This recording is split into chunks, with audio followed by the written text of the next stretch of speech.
Gamaliel foi mais sábio.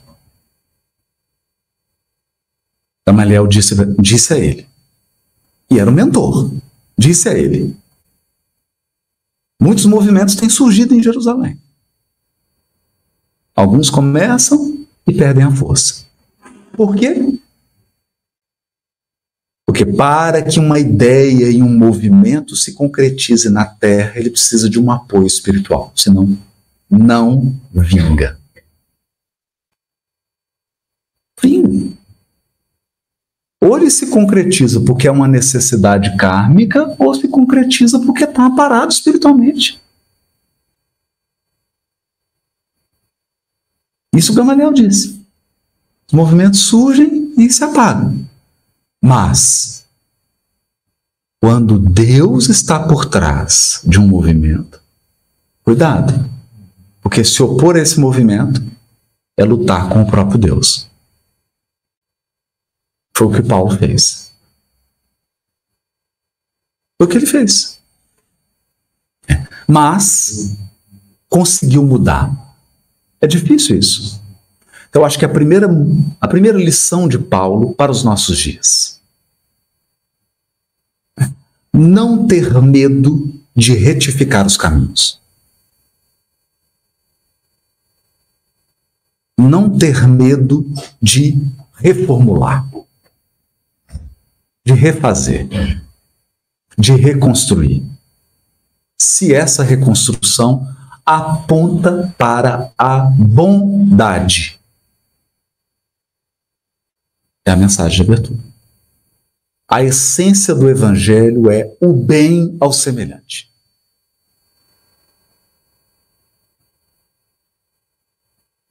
O bem ao semelhante.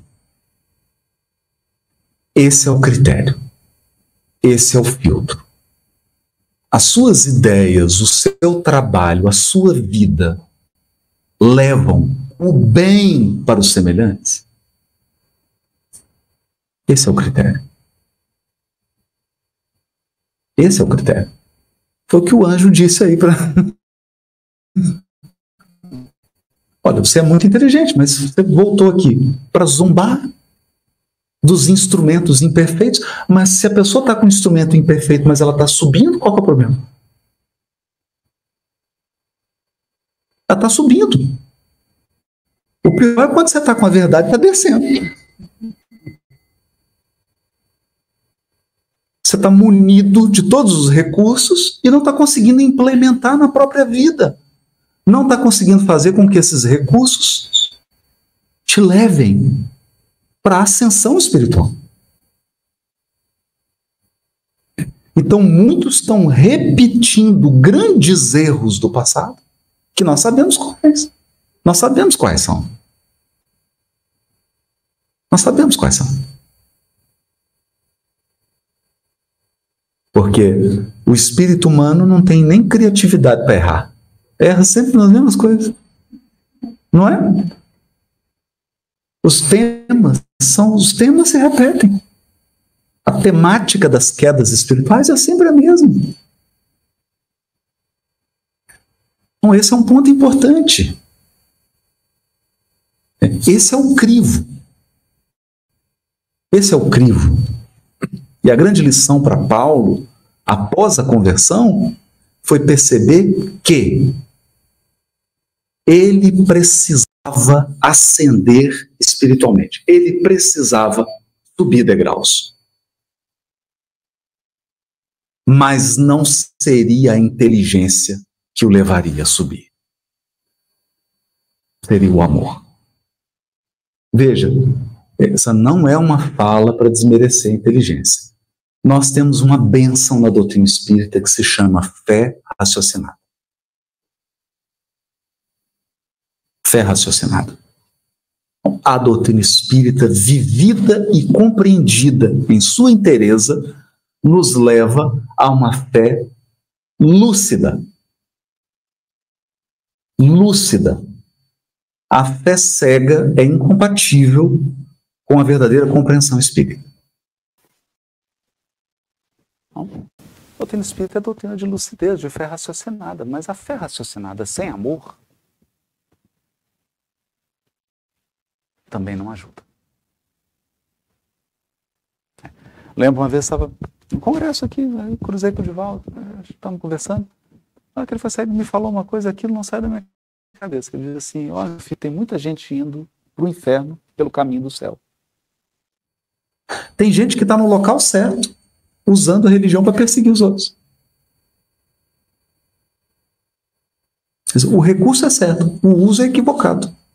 Esse é Paulo. Esse é Paulo. Paulo está no Sinédrio com Gamaliel, considerado até hoje, no judaísmo, um dos maiores sábios do judaísmo. Ele é o neto de Hilel. Então, ele está no local certo. Ele vai entrar em contato com um grupo pequeno, um grupo pequenininho. Só que quem frequenta esse grupo? Simão Pedro, João Evangelista, Estevão, Filipe. Você quer um grupo grande ou um pequeno assim? Hã? Esse é o contato dele. Ele vai conhecer a mensagem cristã através de Pedro, João, Filipe e Estevão. E coloca tudo a perder. Então, tem que atentar para isso. Tem que atentar para isso. Porque os grandes problemas da transição planetária, o mundo nunca teve tanto esclarecimento. Esse é o primeiro desafio. Nós nunca vivemos uma época em que a humanidade teve acesso a tanta informação. Mas talvez nós nunca tenhamos visto tanta ignorância. Fanatismo, fundamentalismo, um recrudescimento da violência e do ódio. No momento em que a humanidade tem o maior acesso. Veja. O recurso certo usado de forma errada. Essa é a primeira lição. A primeira lição é: quantos pães e quantos peixes tendes? Você tem quantos pães, quantos peixes? Porque o Cristo é o mestre da multiplicação, não da divisão. Ele multiplica. Ele não divide. Então, recursos certos, aplicados da maneira correta, o Cristo multiplica. Isso é importante. Isso é muito importante. Muitos recursos aplicados da maneira errada.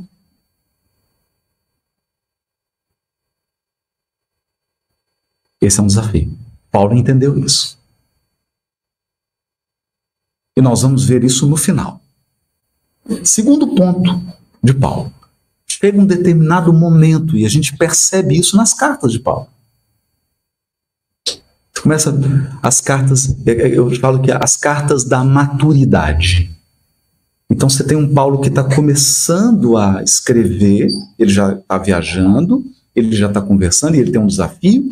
E qual é o desafio? Como transmitir a essência sem ficar preso à aparência, à superfície.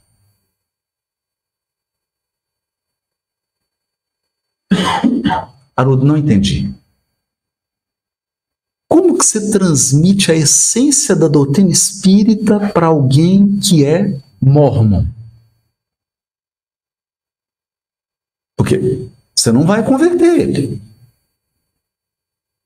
Não é nosso propósito trazer todos os mórmons para cá. Não cabe. Melhor a gente ir para lá, né? Que é maior.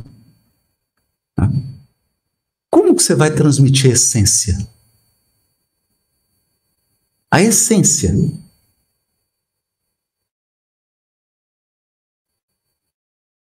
Então, o acessório.